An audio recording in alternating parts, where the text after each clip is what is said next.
Hello, my name is Jennifer. When I was little, I remember looking up out of my crib as a little child, very little, and wondering what kind of world is out there. And the thought came to me that this is a big world, and do I have a part in it? I was raised in a hippie home.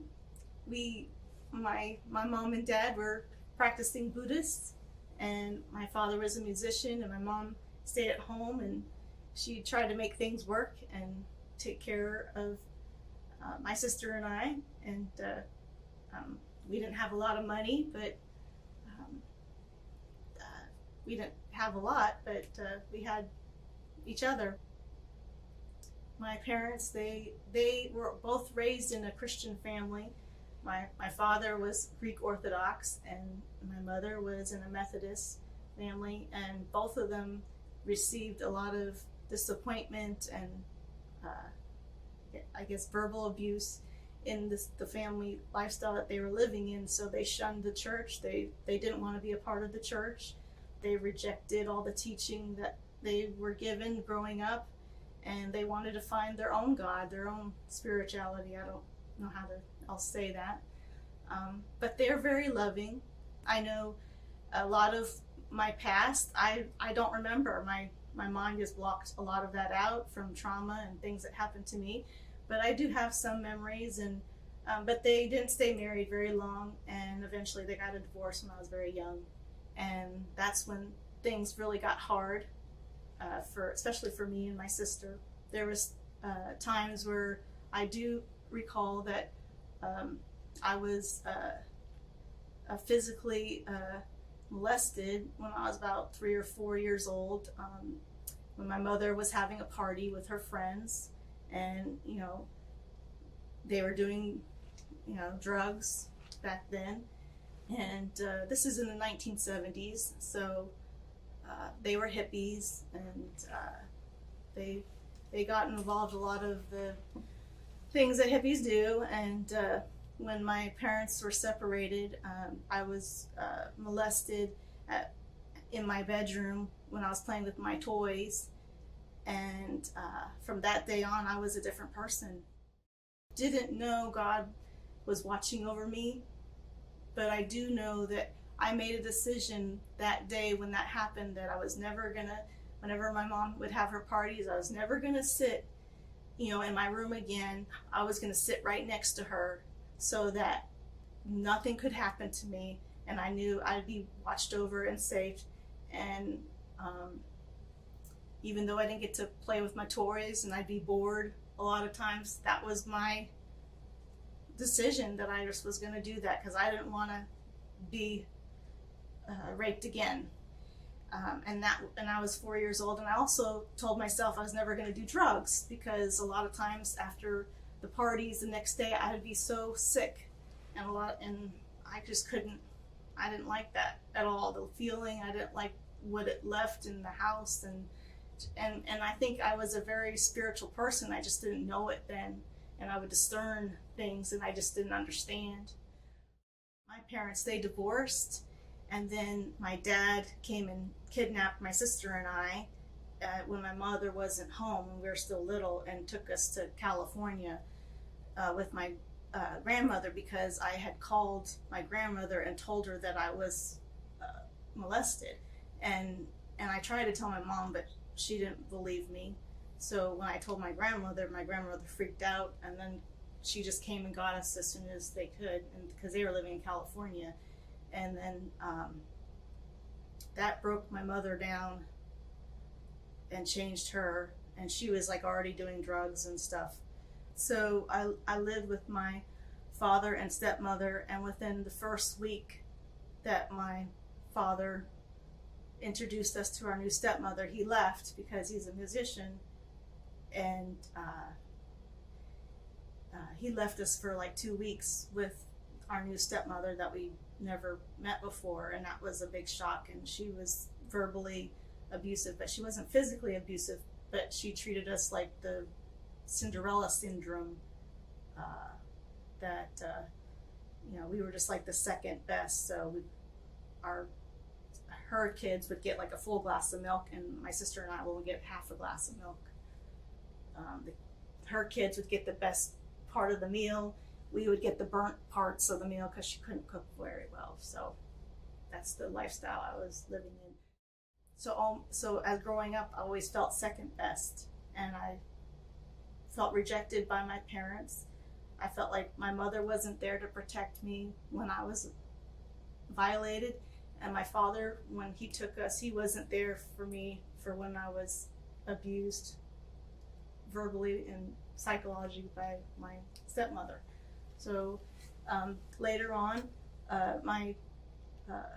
my real mother, she got her life together, and she hired a private detective to come and find my sister and I, because she didn't know where we were. And so she fell in love with a wonderful man, and he was Southern Baptist, but he wasn't following because he didn't believe a lot of the things that they were teaching at the church that he was going to. So she wasn't doing Buddhism anymore, and he wasn't doing his Christian Southern Baptist either. And they came from New York, and they flew to California to come find us. And then the custody battles started. My stepfather, he was the one that raised me, and he was very loving. Even as a child, my sister and I would do pranks on him and make fun of him and just mean little things.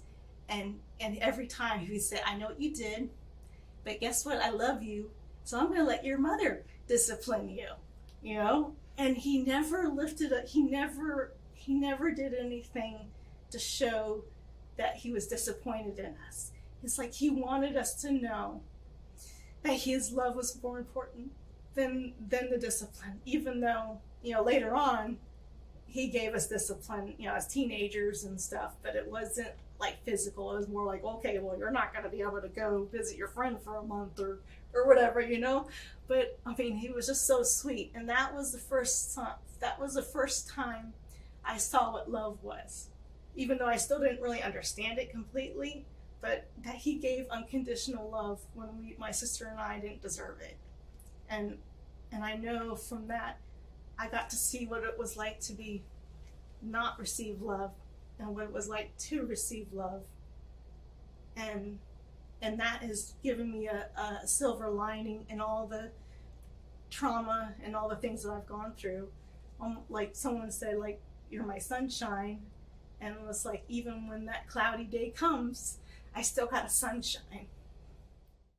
The father of my child, my boyfriend, when I was 17, our first date, we went to it was like a place for teenagers, and they had pool tables and soda and stuff like that. So we kind of hung out there, and I got to get to know him, and I fell in love with him. But he wasn't, you know, probably the best kind of person to fall in love with, but because he was giving me attention, and we could have deep conversation about things, and we seemed to have a lot in common, and he wasn't mean or cruel, and he let me be who I was. I didn't have to be afraid of who I was around him.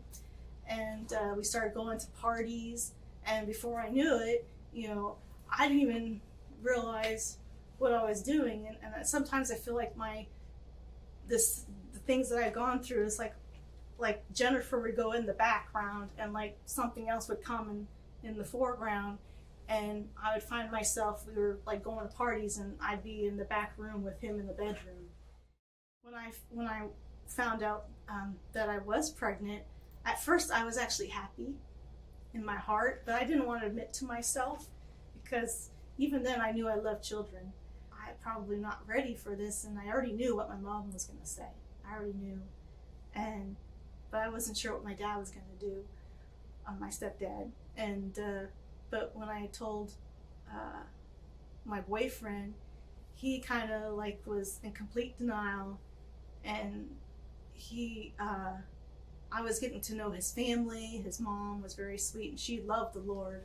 I believe they were Seventh Adventists, and but he was already going like into a rebellion against that also, because I know when we would visit at his house, his mother would always make sure she had the radio on, just so much that we could hear the worship, but not too loud where it was over blasting or anything. And I could tell that my boyfriend was just agitated whenever she would make sure the radio was on, even though she gave her son room and she was never mean or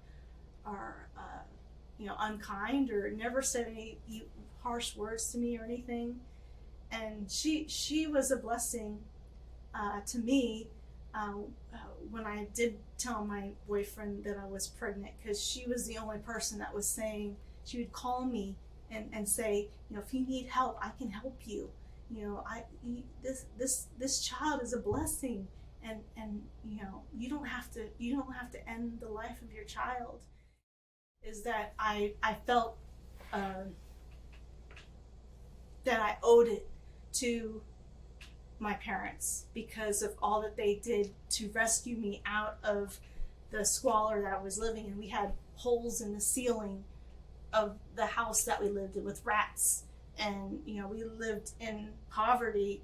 I can remember kids making fun of me because my teeth were all rotted out, or there was a hole in my shoes, and I'd get so mad. The next stop that the bus driver would go to, I'd just get off the bus and I'd walk the rest of the way home. And even though I couldn't voice because I would stutter, I didn't have a voice, because of all the learning disabilities I had. But the day that we went to, my mother, she took me to the abortion clinic, and it was very somber there. I remember seeing two little girls. They looked like twins, and they were on the floor playing amongst their maybe 2 or 3 years old. And then I saw maybe a couple. I don't know if they're married or not.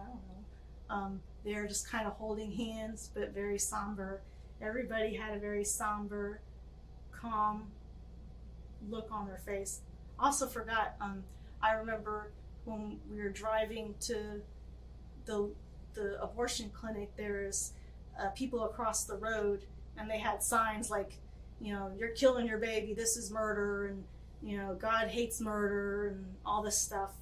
And my mom's like, I'll take care of this, we're gonna go back over here. So we went to the back of the parking lot, and my mother was mad because she's like, does God hate me? Because that's what was the thought, is that hate was coming from there, not love, from the people that were holding signs. A lot of hate, instead of their hate was for what was happening, not hating the people. And then we came to the back entrance of the clinic, and actually I know some people have said that when they went to the abortion clinic, they were treated like cattle. I never felt that way at all.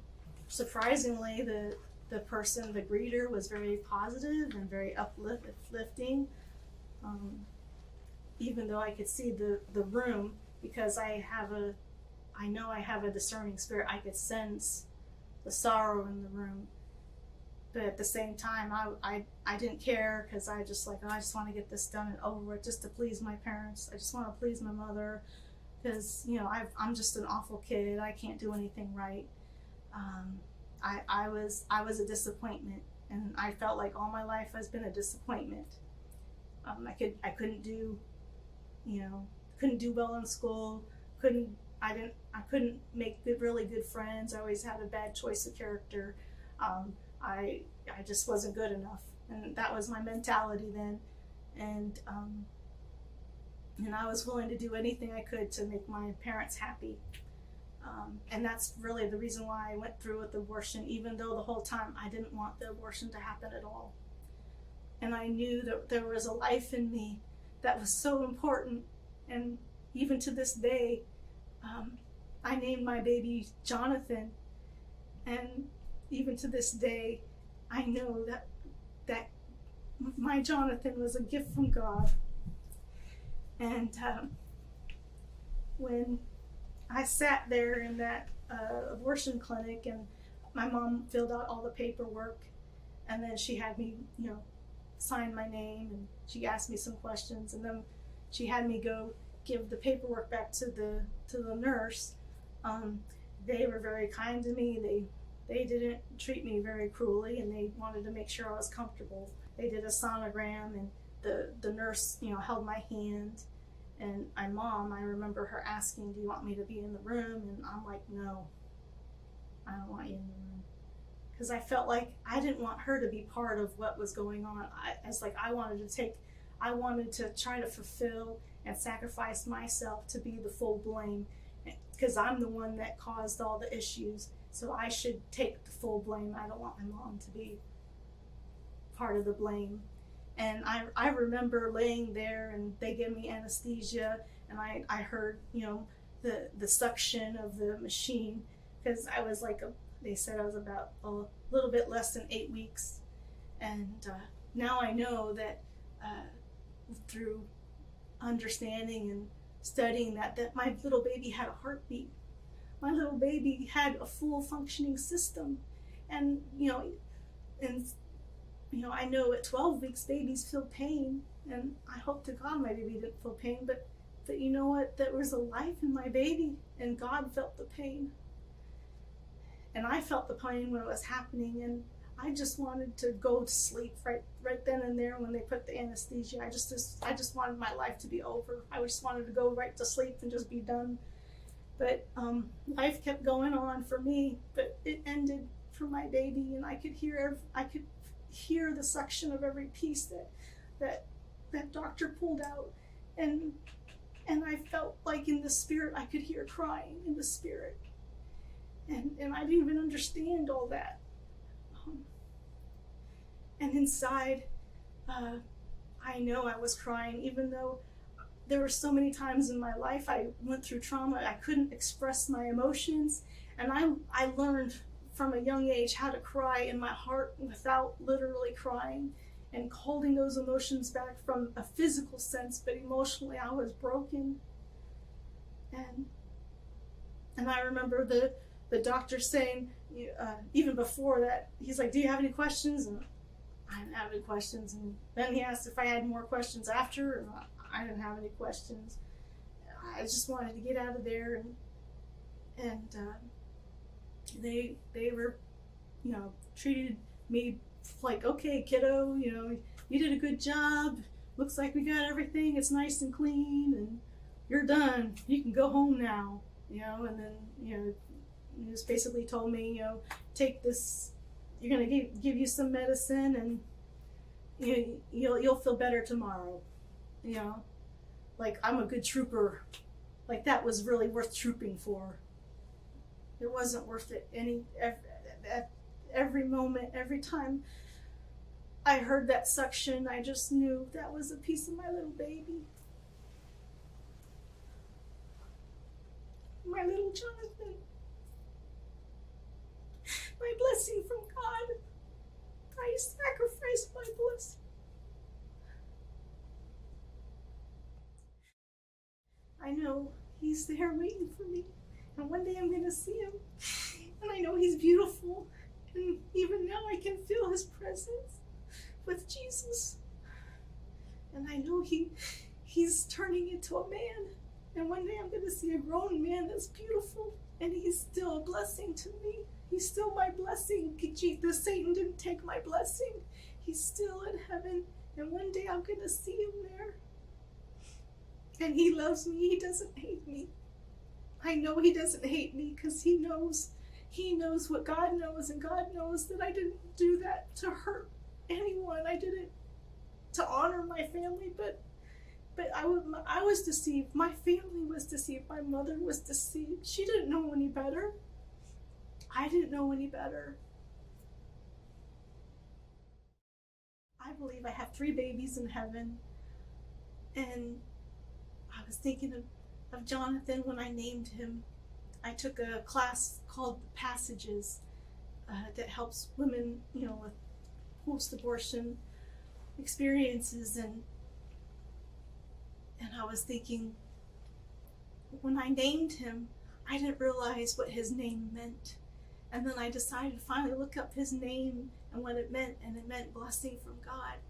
And I realized I gave up my blessing from God.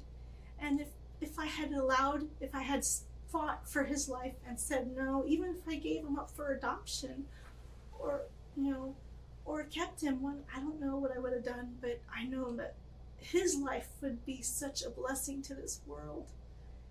I have kids now, and I can see the wonderful things that they're turning into wonderful blessings and having their own families, and I can just think that Jonathan would have been a strong man for the Lord, and I know he would be doing things for the good of all. And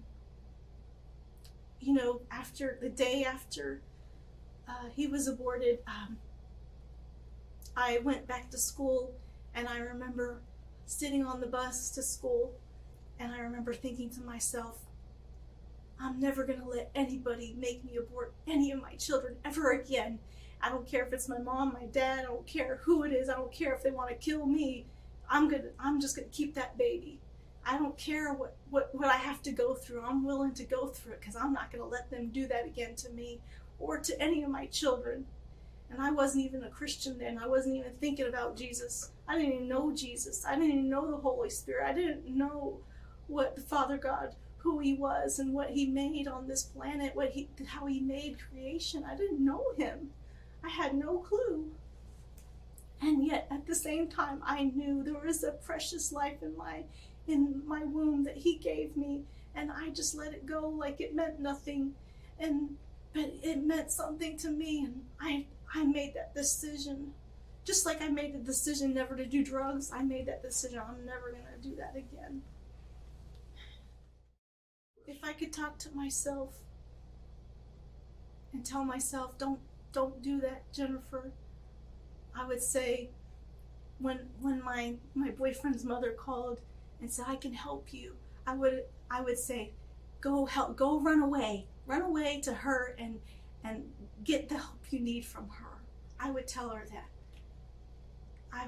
I would tell myself that there's something important that's important, and I need to fulfill it, and my job is to keep this baby alive, and not to listen to the lies that in your head, because just because you're hearing things in your head doesn't mean it's from God. But I didn't know God then. But I didn't still have to listen to those voices. I could have said no to those voices, because God gave me free will, and I have the right to choose. I got more heavily involved in the occult. I was asking a lot of questions about different religions, and I was exploring different religions. And I read about Christianity, but I didn't read the Bible, but I was reading a book about the Bible, and I read other books about other religions, so nothing really stuck out. I had an encounter when I was in college, and someone came when I was practicing, and I believe now he was someone involved in the satanic group, but I didn't know at the time. And he came into the piano practicing room, and I don't remember the conversation, but it was just very strange. And then shortly after that, I got in a car accident, but I was okay, and my car was totaled, but I was okay. And I didn't know these little things were happening, where like someone stole the battery out of my car on Christmas, at the Christmas recital where I'm supposed to sing. And it's like I started getting these attacks, and I didn't know why I was getting these attacks. Over a car accident, my battery stolen out of my car, and little did I know, but my boyfriend that was satanic, I knew he was a satanic, but I didn't know he was involved in a coven. And when I got pregnant again, he told me that his coven wanted me dead. They were praying curses over me and to commit suicide or get in a car accident. And so I was like kind of shocked, but I was like starting to put the pieces together. And but then he said, but I fell in love with you, and I don't want anything to happen to our baby, and things like that. And then one thing after another, I ended up getting kicked out of my parents' house, and I had to find a place to live, so I moved with his parents at his house, and then I miscarried that child when we went out to like a bar or whatever, and I was dancing, and while I danced, and I was dancing erotically, and I was probably dancing more erotically than normal, which was kind of odd. And I felt something happen, and that's when I realized I miscarried, because later that night I had blood, and I realized I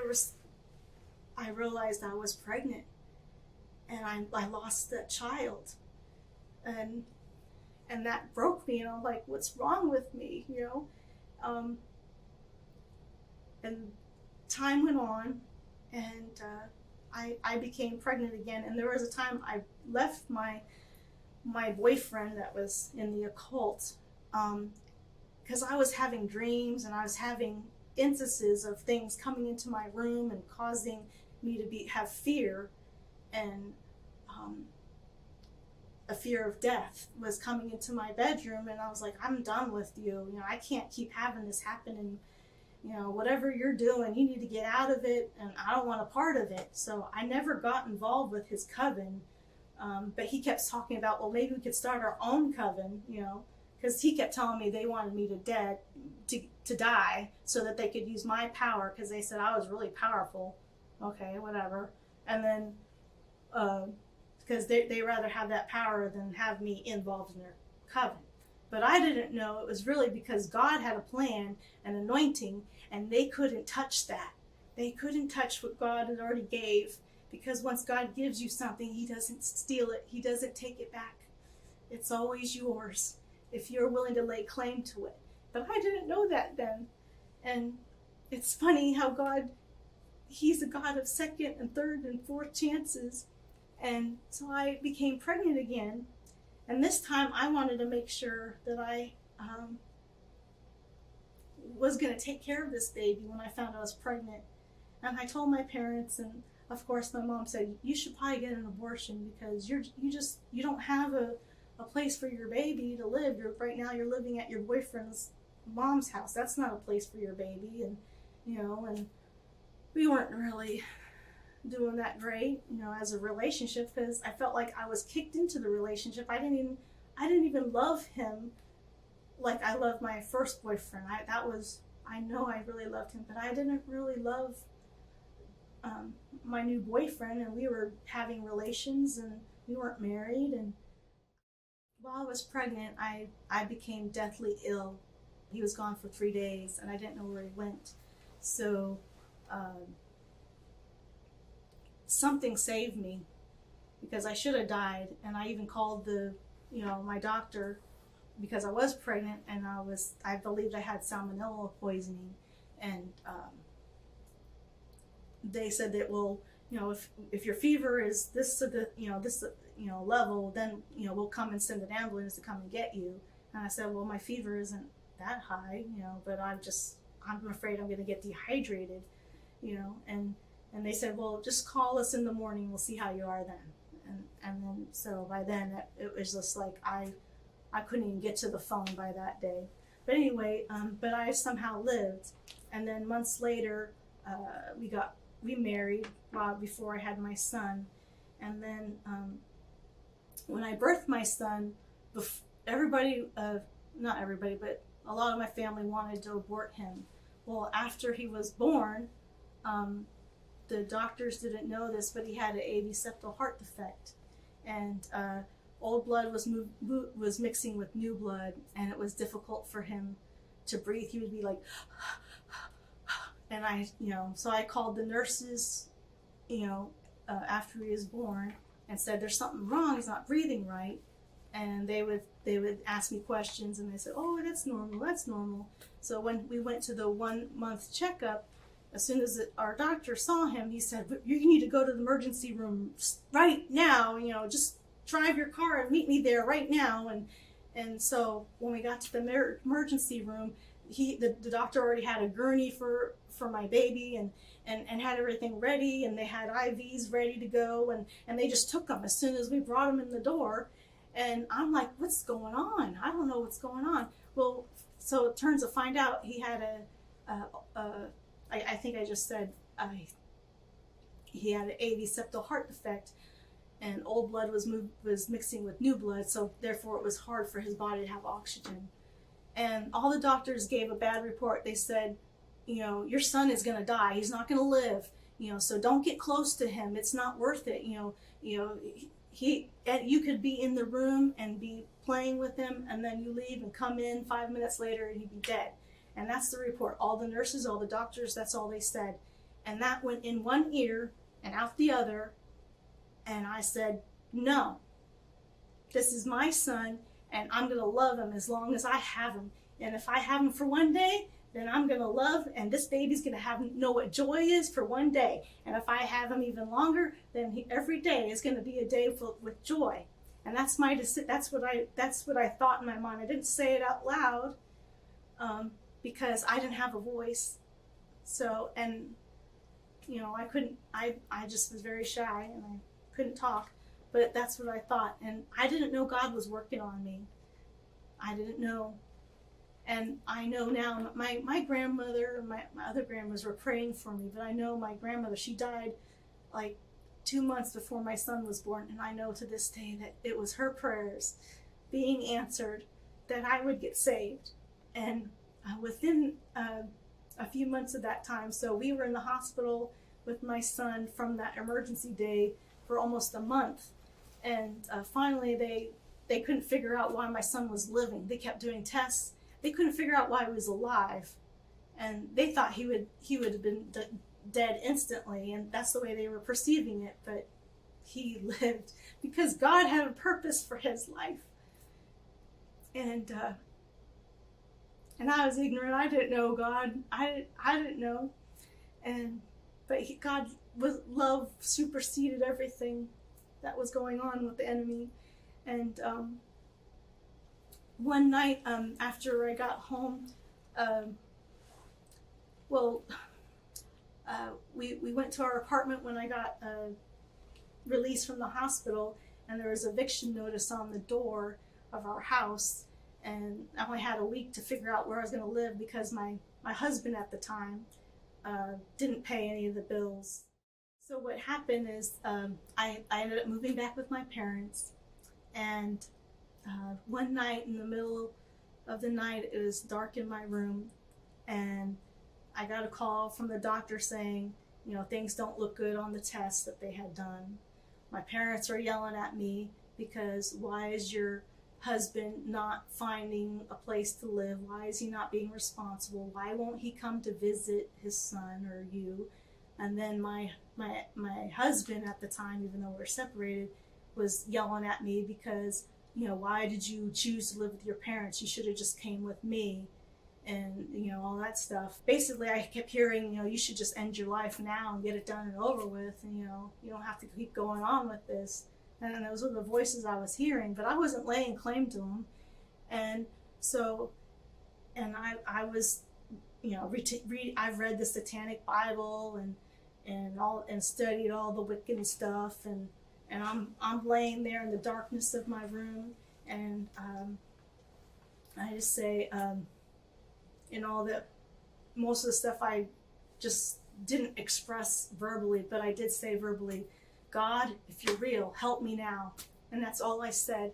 And at that moment, there was a light that came into the darkness of my room, and I literally felt arms wrap around me, and I felt utter and complete unconditional love, and I knew it was God. I knew it was Jesus, and I heard a voice not in my ear, but just in my heart that said, I love you, daughter. I have a purpose and a plan for your life, and your life is not over. Your life is just beginning, and I made a way for you, and you don't have to be afraid, and your son will live.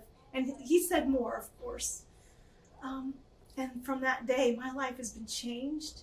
And from that day, I wanted to read the Bible because I tried years before, and I couldn't understand it. But then from that day on, I started reading the Bible, and it was just me and Jesus and reading his word. And that's all I had for 3 years as I got saved. I didn't want to step foot in the church because I was raised that Christians are backstabbers, and they're just out to get you, which is not true. Really, every place, every facet you go, a business, a school, a church, people are people, and the enemy is the backstabber. The enemy is out to get us. The enemy is out to stab us in the back, not people. The people are just, influenced by him. And it's like my life was totally changed, and I didn't know how to pray. I could barely understand what I was reading the Bible, and I would say, because I heard that voice in my spirit, I just would say, "What do you say, Jesus?" And if I didn't understand what I read, I said, "I just read your word and I don't know what it says. Can you tell me what it means?" And then he would either give me a vision of what it was like long ago, when he died on the cross, or he would just put a word in my heart that I just love you, daughter. And just because you don't understand what's written doesn't mean you can't understand it in the spirit. And it's like he's told me many times, he's got knowledge in heaven that supersedes this world, and if you ask him for the wisdom and knowledge, he'll give it to you. And each day I just want to be a light for others. And my son, I tell people my son is a miracle baby because he saved my life.